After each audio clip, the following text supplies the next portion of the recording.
Hi, so this week's column is about adult acne and problem skin generally. So we're not talking about the odd spot. Most of us know how to either deal with those or just kind of suck it up and live with. This is for people, for women for whom skin is just, a real bind that they have. They find they have lots of spots, and it's horrible for somebody who suffers from really bad skin, and obviously I understand people want to know how to treat it effectively, which is why this week, whereas I normally test everything, and if I say I love something, it's because I really, really do love it. Because of the subject matter this week, and because I'm not a sufferer of spots to any great extent, and I've never had acne, I felt the right thing to do was to get people to test for whom this is a genuine problem, and they understand what's working and what's not. So that's exactly what I did, and the products I've recommended in the column were products that had a really great effect on these women. But I am just going to talk you through just a little bit on how best to manage acne and problem skin, and show you a couple of products. The first thing that I wanted to say about acne is that whatever beauty adverts you've read, whatever products are being sold to you, whatever you fancy trying, please just go to your doctor first.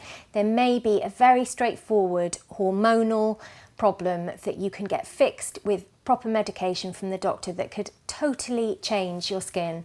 I know people who've simply gone on the contraceptive pill, a certain brand of contraceptive pill, and found their skin has cleared up, or they found that they have some kind of hormonal imbalance that needs fixing, or they need to take, sometimes they need to take another form of medication, or they need a retinol cream or something like that. So please go and see your doctor first. There's only so much a beauty product can do topically. And also, for something as severe as acne, beauty products work best in conjunction with things that are going on the inside, and only your doctor can help you with that. Much as I know people think food massively affects your skin, there's very little evidence to support this, by the way. So please do go and see your doctor. However, if you've seen your doctor, or if your acne isn't severe enough to see your doctor, you obviously want to look after your skin with topical products. The very most important thing to tell you about this type of skin is the most important thing to tell you about any type of skin. In my opinion, cleansing is the most important step of your skincare routine. It's cleansing that makes your skin look at its best. It's not cleansing that makes your skin look at its worst. I know many people think that moisturizer is the most important thing, but it's not. A good cleanse is really important.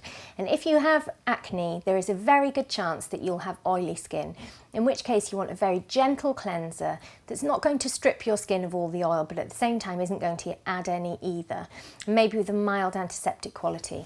So you could use a cream cleanser. A cream is totally fine, by the way, because your cleanser's coming off your skin so quickly, it doesn't matter, it's not like you're going to add oil. So a cream cleanser like Liz Earle Cleanse and Polish, which I know I've recommended a million times, has natural antiseptics in it, like eucalyptus, for example. Or you can use a mild foaming face wash in the shower, or you can just use a really simple cleanser by someone like Simple or Neutrogena, and use the hot cloth method. I've shown you this before, and you can look up the video in the Guardian archive, but the hot cloth method is really, really good for problem skin because you get such a thorough, deep cleanse, and you're also adding water, which is just taking away any oil and that sort of thing, but without stripping your skin. It's also giving you a mild exfoliation, which means if you suffer from blackheads, then that's tackling that too. So you wet the cloth and you wipe off your cleanser with that, rather than using cotton wool that can use residue. As I mentioned before about using a cleanser that doesn't strip, there's a reason for that. Cleansers designed for problem skin that just rip all the oil out of your skin are a really bad idea, because just like if you go on a starvation diet to lose weight, the minute you start eating even normal food again, your body goes mad and starts holding on to calories madly because it's in starvation mode. Your skin is quite similar. If you're constantly robbing it of natural oils, then it overcompensates and produces more oil because it doesn't know what's happening, and it's having it taken away all the time. Much better to choose a gentle, mild product that's not adding oil, but it's not taking stacks of it away either. If you want to draw out oil, you can always use a topical product, a localized product just on the spot. I'll come to that in a second. So cleansing is critical. The other big mistake that people make when they have spots is they think they can't wear moisturizer because that's adding oil. This is just simply not true. Moisturizer is still really important. It makes your skin comfortable, and the other thing is it is so possible and really, really common to have dehydrated skin and oily skin at the same time, because dehydrated skin lacks water and dry skin lacks oil. So you could have oily skin, plenty of oil in your skin, but still be really, really lacking in water, and that's where moisturizer is really important. It makes your makeup go on nicer, your skin looks healthier, feels more comfortable, and so on. The key thing to choosing a moisturiser if you do have problem skin is to choose an oil-free moisturiser. Now, back in the day, these were hard to come by. You can now get them everywhere at every price point. Neutrogena do a really good one, for example, and it's, you know, less than £10. So it's a moisturiser that's not putting oil or grease into your skin. All it's doing is adding a sort of watery moisture, and this would be ideal if you suffer from problem skin. So get a moisturiser that's oil-free, get a really good cleanser. Then you're on to treating the actual spots. Those are your basics. Don't veer from those at all. Don't think you have to take them out of your routine. Just carry on as normal over there doing your cleansing and your moisturising. Your specific spot treatments can be things like serums, sticks, gels, and so on. So I'm going to show you a couple of those now. Now, there are two main ingredients when it comes to treating spots that manufacturers use, beauty brands use. One is salicylic acid. What salicylic acid does is it dries out the spot and exfoliates the skin, so it turns over the cells while drawing out oil and sort of cuts short the life of a spot.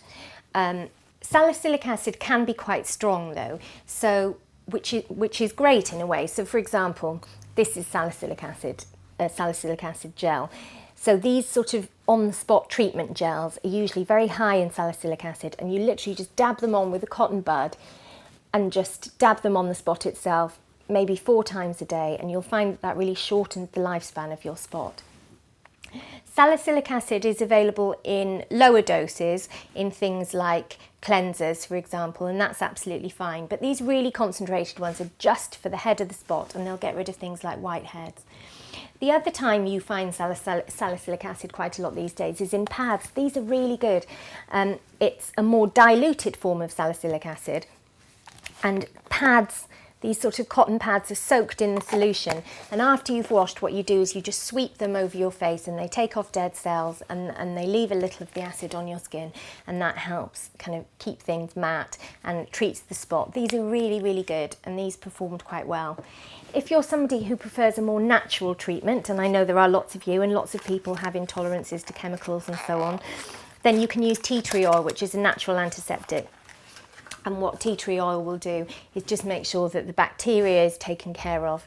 This is tea tree here. Again, it's so concentrated, you just need a little bit, and that will make sure that germs are kept at bay and that spots aren't getting worse. The other thing that you can do when you have problem skin is use a scrub. Now, you need to be careful with these. If you have open sort of weeping spots, a scrub isn't great because you'll get the granules in them, you'll irritate your skin, and often acne-prone skin can be very, very sensitive. You only want to use a scrub with granules if you have sort of quite mild spots, or they're spots under the surface, they work very well. So you can use like you know, a grainy scrub. I always think these are better put on dry skin and then washed off rather than wet skin. But if you have, you know, sort of big open spots, don't use them because you'll just make things worse. Better then to use a liquid exfoliant like a clarifying lotion, for example, that you just put on with cotton wool, or again, you can use these salicylic pads. The other really good way to treat spots is with a serum. Now, as I've said before, serums are for problem solving. Moisturizer is for comfort and protection. Serum is for problem solving. So this is a really good way to slot some treatment into your skincare routine. There are some really good serums now for problem skin. They never used to make them for problem skin, and I think the idea was that people with acne are so young and they're not going to spend money on skincare products.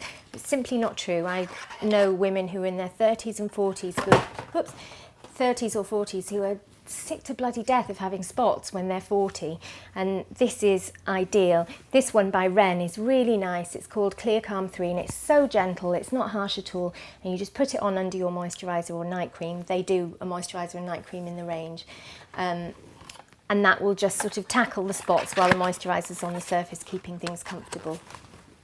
They also do a little starter kit as well actually, which is really good, so you can see if that works for you. You should generally see results in a couple of weeks with acne treatments. The other thing that you need to do is you need to protect your skin from the sun. And you may think, oh well, you know, I've got oily skin, I don't need sun protection because I don't burn so easily or whatever. But actually it's really, really important, because lots of spot treatments are exfoliants, and if you've exfoliated your skin and you go out in the sun without any protection, you're asking for trouble. It is really, really important to protect your skin when it's been resurfaced. When you've taken the top layer off and you've got virgin skin underneath, and then you go out into the sun, then you're really in danger of damaging it. So an SPF is really important. And again, oil-free ones are really, really easily available. The other thing I mentioned in the column, and no one was more surprised than me by how brilliant it was the no skin device. And there are a few different companies that make these. They're like a thermal gadget. I'm afraid I don't have one with me today.